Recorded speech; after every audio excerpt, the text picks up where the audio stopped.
Hello and Assalamualaikum to Dr. Norazla and my fellow friends. Before I begin, let me introduce myself and my group members. My name is Nazir Izham, along with Wan Nurain, Farah Elisha and Chang Ruli. We are from Group 9 from ITMB Group A, and in this video, we will present and explain our game-based learning project that has been named Happy Nation. We have been working on for this project for about 2 months, and each of us had a great time dealing with the game and the participants as well. So what is game-based learning? Game-based learning is an effective learning technique where games are used to enhance student learning.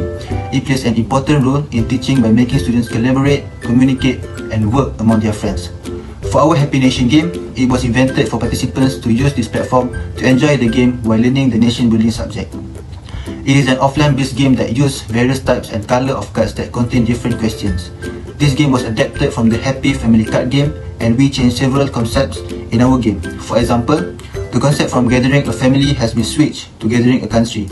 So to win the game, participants have to collect as many complete sets and answer all the questions provided correctly.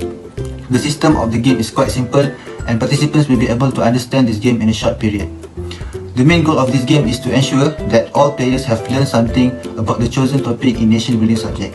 And I think that's all for the introduction. Next, I will pass to Wan and she will explain more further about the research objectives of this game. Now, I will be explaining about the research objectives of this game. The first objective is to improve the participants' understanding of nation building through Happy Nation.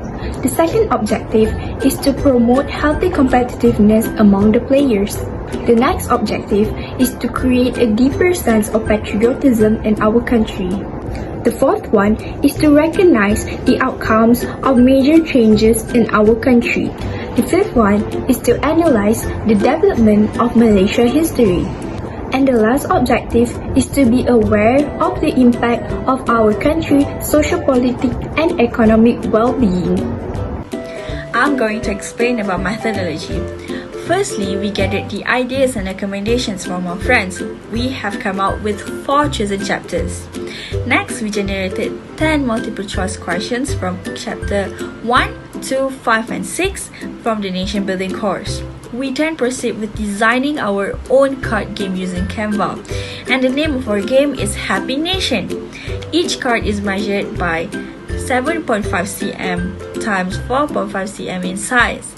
We have chosen 8 countries to be featured in the game, which are Malaysia, Thailand, Korea, Japan, India, Italy, Egypt and China. Next, each country features elements of its own representative of fall, such as national flags and traditional clothing. We created the questions based on 3 different difficulty levels: easy, medium, and hard. Answers are in bold. Next, the template of the cards are saved in a PDF file. Then, the game set is then given to members to play among the respective family and friends. For the analysis, we created a Google form to collect feedback from players. All of the data is gathered and analyzed. So, here's an example for our card game Happy Nation. The first card is the example for easy questions. Then, the second and third card questions are related to state.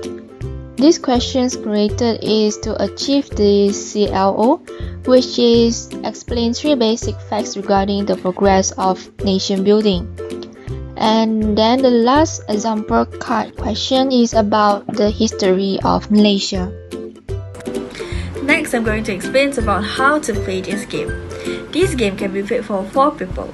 Firstly, distribute the cards evenly to all players. Each player must have the same pace amounts of cards on the starting. Players must collect 4 pieces of cards that contain 4 elements that are related to one country. To collect all 4, a player can take turns to choose the desired card from another player.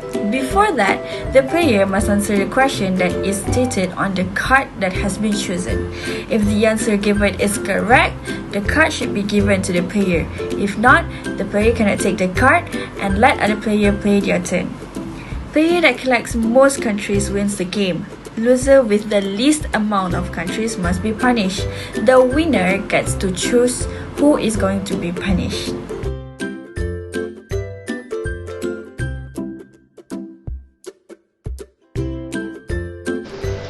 According to the feedback form, the players are categorized by age into teenagers, young adults, and middle-aged adults.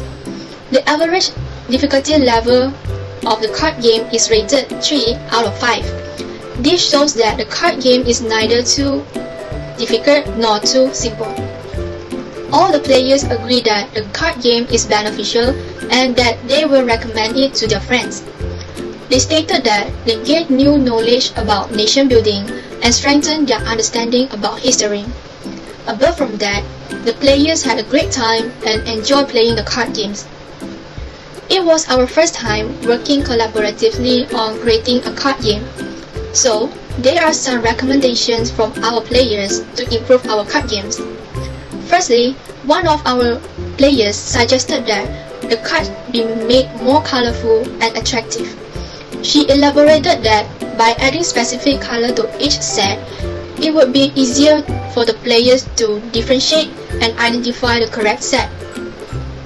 In addition, it was also suggested that country referred in the game be based on Asia or the Southeast Asia region rather than covering the country in the entire world.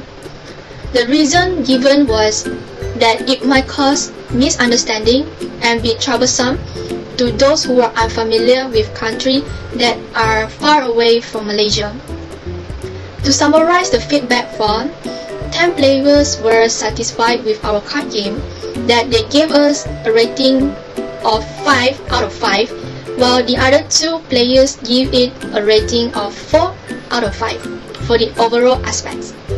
Despite the fact that it is our first time making our own card game, we are all relieved to see that we receive positive reviews. Now we have reached at the end of the video, which is the conclusion part. What we can conclude from this project and this game is that game-based learning is capable to enhance the students' knowledge and skills. Students may use board or card games to add elements of fun and cooperation among them.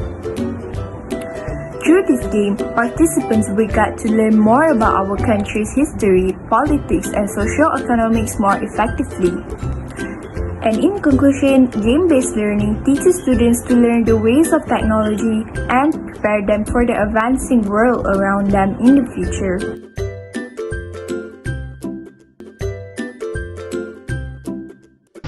Thank you for watching our videos.